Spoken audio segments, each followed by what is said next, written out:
Iran की संसद ने एक बिल पारित किया है जिसमें संयुक्त राष्ट्र की परमाणु निगरानी एजेंसी IAEA के साथ सहयोग को निलंबित करने की बात कही गई है।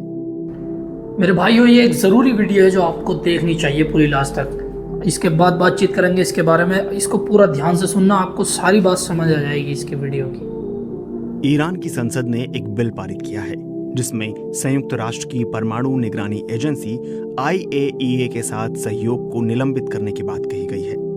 ईरान ने यह फैसला इसराइल और अमेरिका की ओर से उसकी न्यूक्लियर साइट्स पर हुए हमलों के जवाब में लिया गया है। बुधवार को पास हुए इस बिल के चलते IAEA की ओर से ईरान के परमाणु कार्यक्रम की जांच, निगरानी गतिविधियां और रिपोर्टिंग रुक जाएगी। हालांकि इस बिल को अभी ईरान की सर्वोच्च राष्ट्रीय सुरक्षा परिषद की अंतिम मंजूरी नहीं है, लेकिन जिसको लेकर जो है अभी ये जो है इसकी जो चेकिंग होती है सारे न्यूक्लियर परमाणु की और भी कोई ऐसे मैन हथियारों की चेकिंग की जाती है उनका देश इस बिल को लागू करने के बाद वो चेकिंग जो है बंद हो जाएगी। आइए आगे देखते हैं वीडियो और बाकी क्या क्या हुआ है इसमें। IAEA के उस प्रस्ताव के जवाब के तौर पर भी देखा जा रहा है जिसमें ईरान पर आरोप लगाया गया था कि वह अपनी परमाणु अप्रसार प्रतिबद्धताओं का उल्लंघन कर रहा है। ये प्रस्ताव इसराइली हवाई हमलों से ठीक एक दिन पहले पारित किया गया था।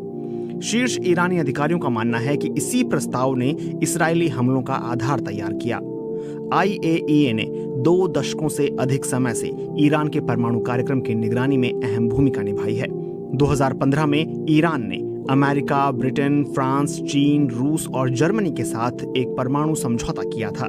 इसके तहत ईरान ने परमाणु संवर्धन का स्तर सीमित रखने और प्रतिबंधों में राहत के बदले अंतर्राष्ट्रीय निरीक्षण का दायरा बढ़ाने पर सहमति दी थी।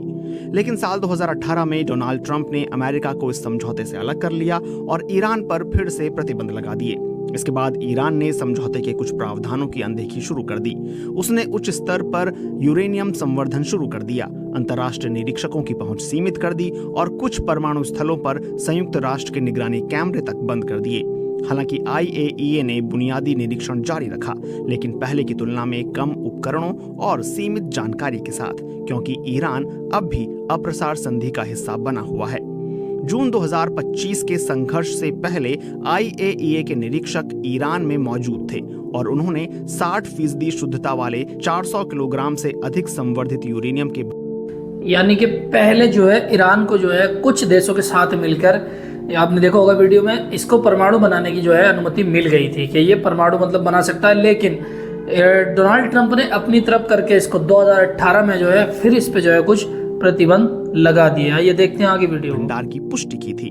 60% शुद्धता का स्तर हथियार ग्रेड यूरेनियम से एक स्तर नीचे होता है, लेकिन इससे बहुत कम समय में परमाणु हथियार बनाए जा सकते हैं। वहीं ईरान ने IAEA पर दोहरा रवैया अपनाने का आरोप लगाया है।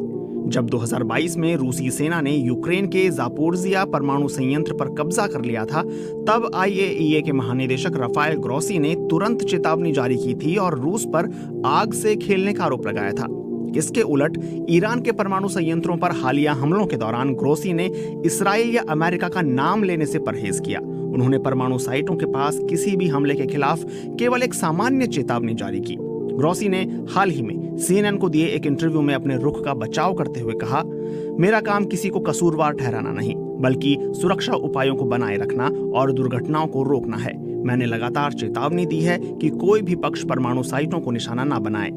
ईरान और इसराइल के बीच संघर्ष विराम के बाद ग्रोसी ने ईरान के साथ बातचीत का प्रस्ताव रखा है। उन्होंने कहा है कि IAEA निरीक्षकों की ईरान के परमाणु संयंत्रों में वापसी उनकी सबसे बड़ी प्राथमिकता है। मेरे भाई वीडियो आपने, यानी कि इससे साफ साफ जाहिर होता है कि ये जो है ये नहीं चाहते कि किसी भी तरीके से जो है ईरान न्यूक्लियर परमाणु बम बनाए।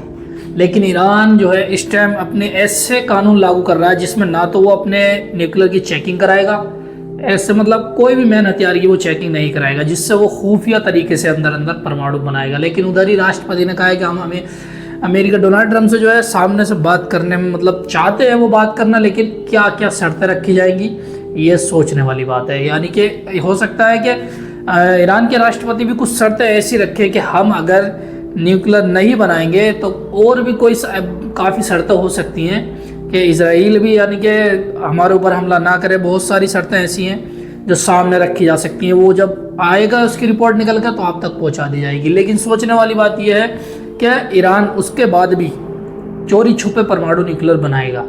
क्योंकि अब जैसे हालात बना दिए ना इस जंग के बाद, शायद ही ईरान परमाणु बनाने से रुके, क्योंकि कोशिश इनकी पूरी यही रहेगी हर एक कंट्री की आसपास की जो है कि ये जो है परमाणु ना बनाए। लेकिन अमेरिका के जो खिलाफ थे वो इस वजह से खिलाफ थे कि क्योंकि उनकी भी जो है बनती नहीं है, चाइना की और रशिया की अमेरिका से बनती नहीं है, इस वजह से वो दोनों देश खिलाफ थे।